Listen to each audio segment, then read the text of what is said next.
Tonight on Best Bits, Edmund Shabazian does what Edmund Shabazian do. Yuri Prohashka broke down crying at the prospect of having to face Pereira a third time. Patchy Mix is shit. A Garden Gnome continues to dominate bantamweight. And Alex Pereira embarrassed Magomed Ankalaev.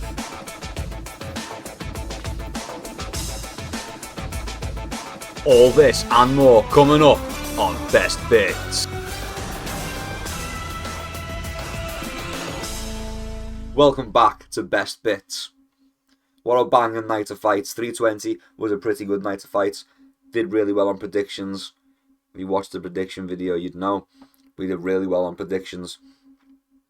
Again, getting ridiculously close to sweeping these cards. Just can't seem to get those last couple fights correct, but that's okay. Really decent card. Bunch of finishes. Bunch of decent scraps as well. I mean, let's just get right into it. You've seen the montage. Let's talk about it. So first fight of the night was Veronica Hardy versus Brogan Walker. I said Brogan Walker didn't have much to offer Veronica Hardy. That was the case.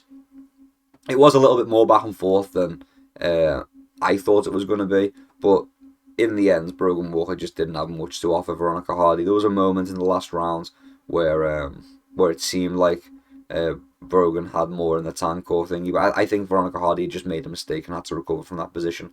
So, yeah, pretty easy victory for Veronica Hardy, as I predicted. Obviously, women's flyweight, it goes to a decision. We said this in the prediction video. You know, it's just how it goes. Next up, we've got Ramiz Brahimaj versus Austin Vanderford. I mean, who else picked Ramiz by submission? Right? Who else picked Ramiz by submission? Is me like, I'm feeling Ramiz Brahimaj by submission, you know. And there we have it. So, excellent pick by me. You're welcome. If you followed the prediction video, you're welcome for the money that you made. If you made money. If not, sorry. But yeah, Ramiz Brahimaj by submission against Austin Vanderford. I mean, no one else had predicted it. You got me over here saying it, so, you know, who's the best at predicting it? This guy right here. Sometimes. Decent fight, decent back and forth. Looked like Vanderford was kind of going to run away with it, and then immediately had the tables turned on him. Ramiz just absolutely blitzing him. And getting him to the ground and finishing him there. Honestly, pretty decent fight. A nice little turnaround for Ramiz Brahimaj. Be good to see what they give him next. Hopefully we get him off the early prelims and maybe onto like a fight night card, fight night main event. He's got potential in my opinion. Next up, Chris Gutierrez versus Farid Basharat.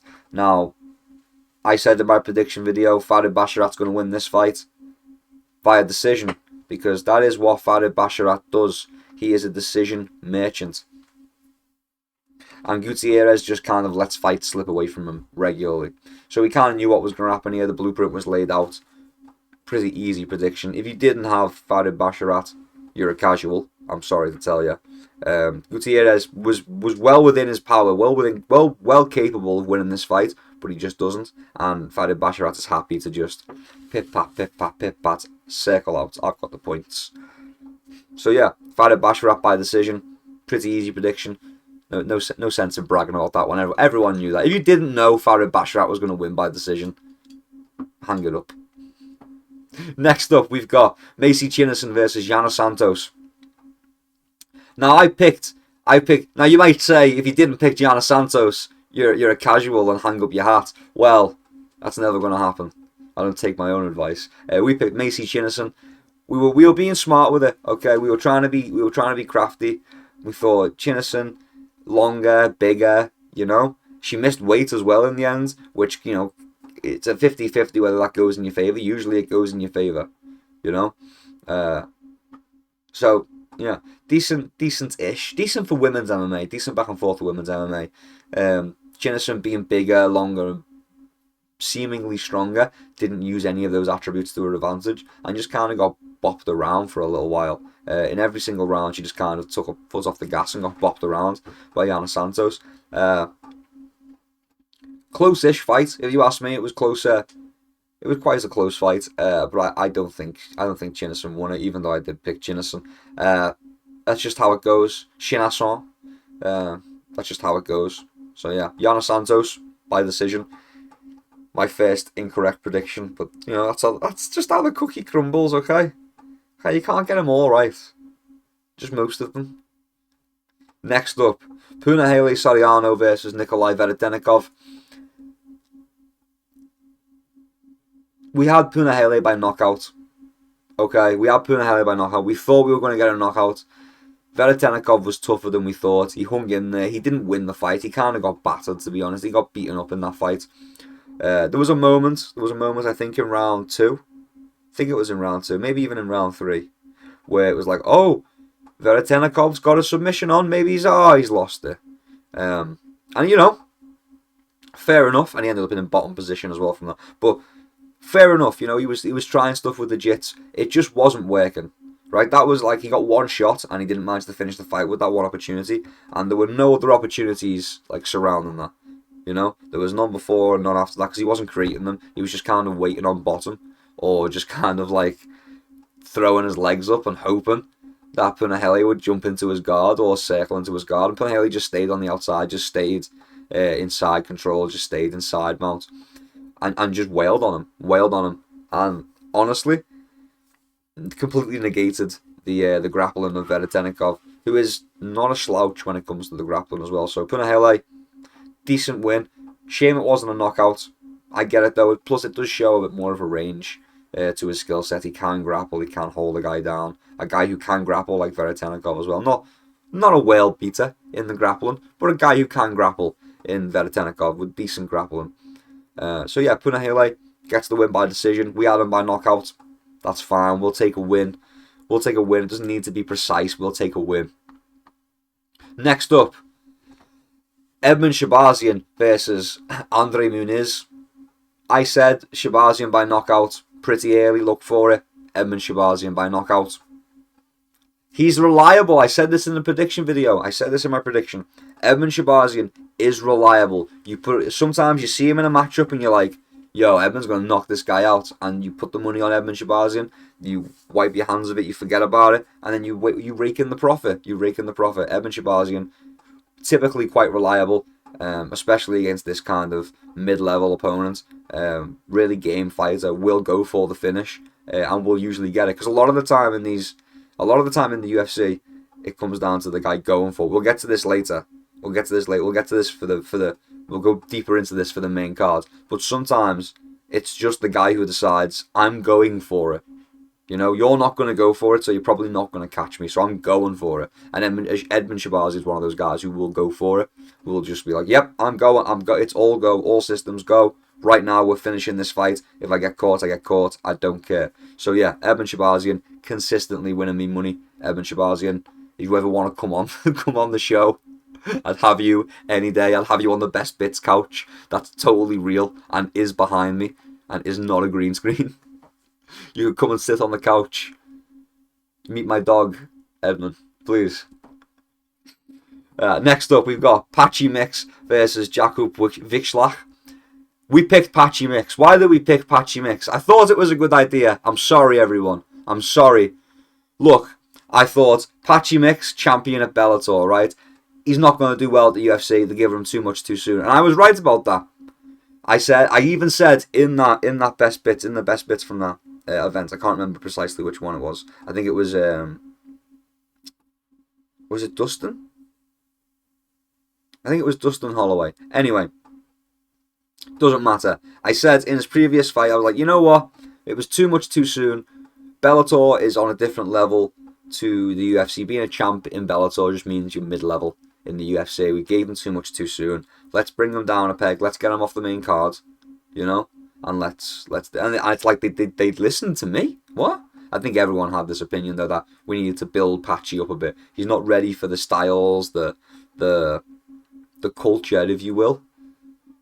The clickiness. It's like a heavyweight where everyone just blobs each other, right? And then you get a heavyweight from outside and they just get blobbed, and because they're not used to that style that everyone just seems to have adopted in the UFC, the meta, if you will, not used to the meta.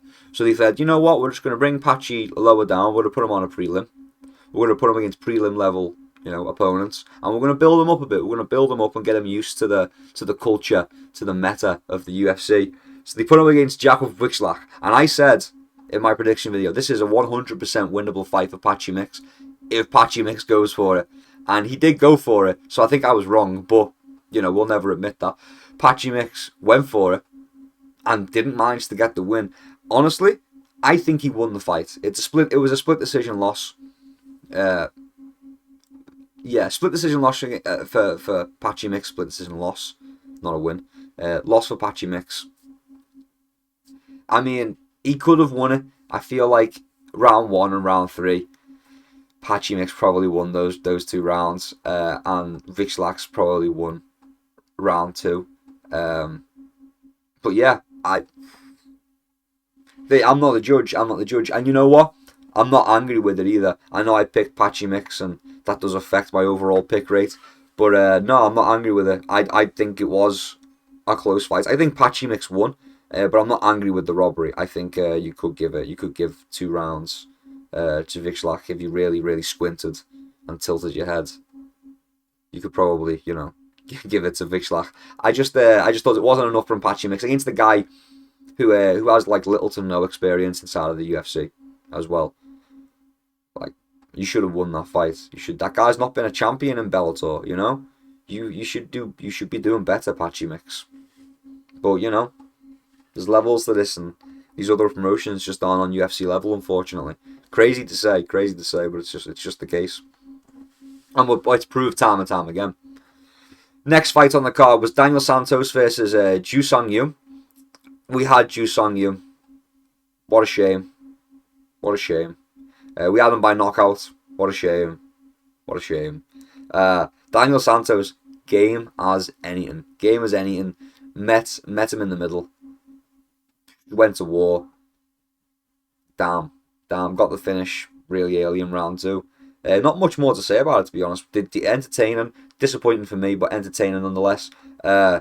Ju Sung Yu, definitely not Zombie Jr. Definitely not zombified in that fight. Definitely just chinned.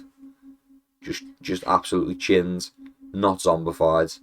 I was kind of hoping for maybe that comes later in the career. The styles are not the same. They're not the same type of fighter by any stretch. He's a lot less blood and guts and a lot more technical. So maybe change the nickname so we're not, Anyway, it doesn't matter. Brilliant win for Daniel Santos. Brilliant TKO for Daniel Santos. Not much more I could say about it, to be honest. A little bit disappointed. I was kind of on the Ju Sung Yu hype train, but that's okay. We'll find a Korean star eventually. Next up, Atabak Gautier versus Tre'ston Vines. I said Tre'ston Vines was getting fed to the wolves here. I don't know why he was in this matchup, to be honest with you. We all knew. I mean, I was about to brag about it, like we didn't know. Look, if you didn't pick Atabak Gautier to win by TKO, by knockout, you should probably not be predicting on YouTube. I'm sorry to say it. I know I've made this bold claim already, and it's not like I get everyone right, but come on now. Tre'ston Vines? No. Anyway, yeah, pretty easy pick for me. Look, again, we're going to get into this in the main card. We're going to mention it again briefly. Sometimes, if you're just game and you go out there to finish the fight, you will finish the fight. This is what a lot of people is lost on a lot of fighters in the UFC. That you don't have to go. It's like in Happy Gilmore, where he starts trying to not get a hole in one every single time because he sees everyone else isn't sinking it in one shot, and then he gets to putting and he can't put because he's all power. It's like that. It's like everyone starts wanting to tap it in, tippy tap it in. Everyone wants to tippy tap and win a points decision when they should just be twatting it out of the park. And Atabak Gautier is one of the guys that will just whack it out of the park. Nice and easy money, TKO, KO every single time. At least he'll go for it, Consistently will go for a knockout finish. So yeah, you're welcome for that prediction, although I'm pretty sure I'm not the only one who had it. Main card time, okay? Albus Magomedov versus Joe Pyfer. I thought this fight would be closer. I thought this would go to a decision. I'll be honest with you. Joe Pyfer wins by submission. Decent win for Joe Pyfer over Abus Magomedov. Abus, man, that's rough, bro. That's rough. Abus Magomedov keeps getting to like around top 5-ish, top 10, just outside the top 10. We're kind of breaking in there. We're looking to like make a name.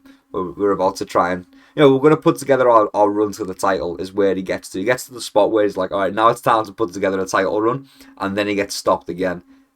That's rough for Abus Magomedov, but it happens, man, it happens. And that might have dashed his title dreams, to be honest with you. I lost to Joe Pyfer like that. A submission loss to Joe Pyfer might have dashed Abus's chance of ever getting near a title at middleweight. So that is unfortunate. That's set him back again. So yeah, it might be a little while before we see Abus on a main card again, to tell you the truth. But brilliant win for Joe Pyfer. A little bit of doubt coming in here. Would he be able to, how would he stack up against Abus? There was no need to be worried. Brilliant win, brilliant performance, decent on the feet, dominant grappling. Pretty decent Joe Pyfer. Pretty standard Joe Pyfer performance. So yeah, on to the next one. Josh Emmett versus Yusuf Zalal. Yusuf Zalal, thank you. Thank you for not running around for an entire fight. So I said in my prediction video, Yusuf Zalal is going to win this one handily. It's going to be a decision because Yusuf Zalal runs around. Yusuf Zalal has the potential to finish any fight he wants. He's an extremely great grappler. This is what I said in my prediction video. He has the potential to finish fights with his grappling. He just doesn't do it. He likes to draw it out. And like I said, tippy tap. He's one of those guys that can finish fights, but tries to play the game and look good and maybe try and win bonuses or something. I don't know. But I'd be in there and if I had the ability to just go in there, latch up the neck, and go home, why wouldn't you do that? So yeah, against Josh Emmett, I should have really been. I thought Josh Emmett would put up a better fight, to be honest. I thought he'd be more slippery and more scrambly, a bit more of a prickly customer. But no, Yusuf Zalal, dominant over Josh Emmett. Actually got the finish, which I didn't think was going to happen. I thought he would play it safer, but no, was on Josh Emmett, got the finish, just lashed it up. Like I said, it's just Josh Emmett though. Josh Emmett's got powerful hands. He hits hard. But aside from that, it's kind of like, okay. So yeah, Yusuf Zalal by submission. We weren't expecting it. Well, we knew there was potential for it, but we didn't pick it. That's unfortunate, but we did have Yusuf Zalal, so we'll take that. We'll take that. Next fight. Yuri Prochazka versus Khalil Roundtree. Now, I was very excited for this fight. What a matchup as well. What a back and forth. Blood and guts, back and forth. Both guys having moments. And then in the third round, Prochazka's like, this is it. It's now or never. And he just starts putting a beating on Khalil. And I said in my video that Roundtree's the guy you've got to kind of fighter you've got to break down. You've got to wear him and grind them down into dust to beat him. And that's what Yuri did, especially in that third round. He was just laying on the pressure, body kicks, body shots, head shots, against the fence, throwing knees, clinching up, and then exiting immediately with an elbow. Like, shit like that. Just putting it on Khalil, and Khalil couldn't stand up to the pressure. And eventually, his hands dropped, he got caught, and it was done. Spectacular win for Yuri Prochazka. I'm glad we picked Yuri. I was a little bit worried. I thought Khalil, the defense of Khalil would get him further, but Yuri don't care. He just chopped away at those arms. He just chopped away at the defense of Khalil Roundtree and finally broke through and got the finish. So yeah, absolutely banging fight. Really good third round. Potentially a Hall of Fame worthy third round. I'm not gonna lie. I was looking at it and I was like, damn, this could go into a Hall of Fame third round. Maybe they put the fight in the Hall of Fame. But I definitely think third round is Hall of Fame worthy. Banging fight, just wore down Khalil, and Khalil just trying to survive and still firing back as well, like here, but still firing back and clearly being broken down and just doing what he can to survive. Brilliant back and forth fight. And an excellent win for Yuri Prochazka. Puts him right back in the conversation for a title shot against Alex Pereira, which is terrifying. It's a terrifying prospect. But That's how it goes. We need to get him someone else first. We need to fight. We need to have him fight someone else first. Because we can't just send him out there against Pereira again for the third time to get chinned. But yeah, on to the next one. Merab Dalashvili versus Corey Sanhagen. Was there ever any doubt? We picked Merab. We picked Merab by decision. There was a moment where Merab nearly got the TKO win, which was a bit mad, and it was in round 2, if I remember right. Almost gets the TKO win, which was a bit crazy, but it's Merab, so it was never really going to happen. It just looked that way for a minute. But yeah, dominant performance from Merab. Do we expect anything less? Not really, no. Merab does what Merab do, as usual. Dominant champion. I don't see the reign of Merab ending anytime soon, which is, for some, a disappointment. For others, look, if Merab fought in any other style, he'd be really entertaining, but he's just so boring to watch sometimes that it kind of like, the guy fights likes, he says stupid shit. It's his English. His English isn't amazing. His English is good, but it's not like fluent. It's functional.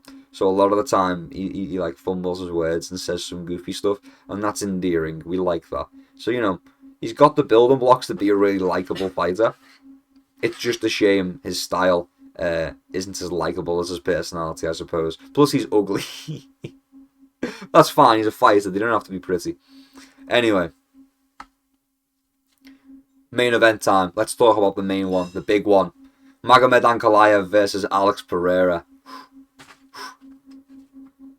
The fight starts, and Alex Pereira just walks down straight away from the opening horn, from the opening bell, the opening buzzer. He just walks down Magomed Ankalaev and then just starts putting a beating on him straight away. It was like the fight started, and as soon as the fight started, the finishing sequence started, and Pereira was just on Ankalaev. It was like, yo, Ankalaev looked terrified. Ankalaev looked like, oh my goodness gracious, why is he coming at me instead of running away from me? I'm going to throw a front kick. It didn't work. He's still coming. Oh, what do I do? It was incredible. He was like, Brede, he's coming from, why is he not backing up, Brede? And then when he was on the ground, getting his face smashed in with 12 to 6 elbows, he's going, hey, Brede, he not stop hitting me. What do I do, Brede? Incredible win for Alex Pereira. He was putting his guard up. Magomed Ankalaev was putting his guard up, and it's just getting split apart by the elbows of Pereira. Split apart. Absolutely knocking things over. Absolutely dominant performance. Getting too hyped up. Absolutely dominant performance from Alex Pereira. I did say it. I said going into look, he was injured. He was injured in that last fight. He went in there injured. He's been stepping in on short notice, saving events, saving main cards, putting on banging performances, blood and guts performances, finishing Yuri Prohaska and going tooth and nail with Khalil Roundtree, and then he goes against another top contender in lightweight, because those two are top contenders as well. Yuri's already fought him once before for the belt, and Khalil Roundtree's definitely up there in the conversation, maybe not the tippy top, but around there. And then you've got Ankalaev, who is around the tippy top of the light heavyweight division. He goes in there injured. Sure, he doesn't win. Fair enough, he doesn't win. It's not a performance that he's happy with. That's just how it goes. The rematch comes around. He's healthy. He's prepared. He just walks across and finishes him. Finishes Magomed Ankalaev. Absolutely dominant performance from Alex Pereira. Just went across there, put him asleep. Absolutely banging night of fights, to be honest with you. Very happy with them. Did really good on predictions. I think we got 2 or 3 wrong. I think it was 2 or 3 overall. I should have counted, really. I think it was 3. I think it was 3 wrong. And the majority of our methods were correct as well. I think we only got, aside from the fights we got wrong, method-wise, I think we only got a method wrong. The rest were on point. Decision, TKO, submission. But yeah, really good night of fights. Can't wait for UFC 321. That's going to be a banging one. That's going to be a good one. And I've seen people talking about Pereira versus Aspinall. There's potential. Aspinall just needs to be gone, and then we can put that on at the White House. That'd be a big fight. Alex Pereira, light heavyweight king, knockout merchant, goat status, versus Tom Aspinall, the the uncrowned king of heavyweight. Well, the now crowned king of heavyweight, but the unofficial. It's like what would you call it? It cements the legitimacy of Tom being a heavyweight if he wins, and then also it's GOAT status for Pereira if he wins. So good fight to make. Brilliant matchup for the White House card, I would say. But we'll have to wait and see what happens, because obviously Tom's got to get past Cyril Gane first. But we'll have to wait and see. But I think that does conclude Best Bits. So yeah, thanks for watching. If you enjoyed it, I don't know, leave a like, subscribe for more content. I do funny stuff as well. It's not all just like here's the fights, here's after the fights. You know, I do like tier lists and stuff that are a bit goofy. Check them out. But until next time, keep your chin down and keep swinging. Peace and love. I'll see you around.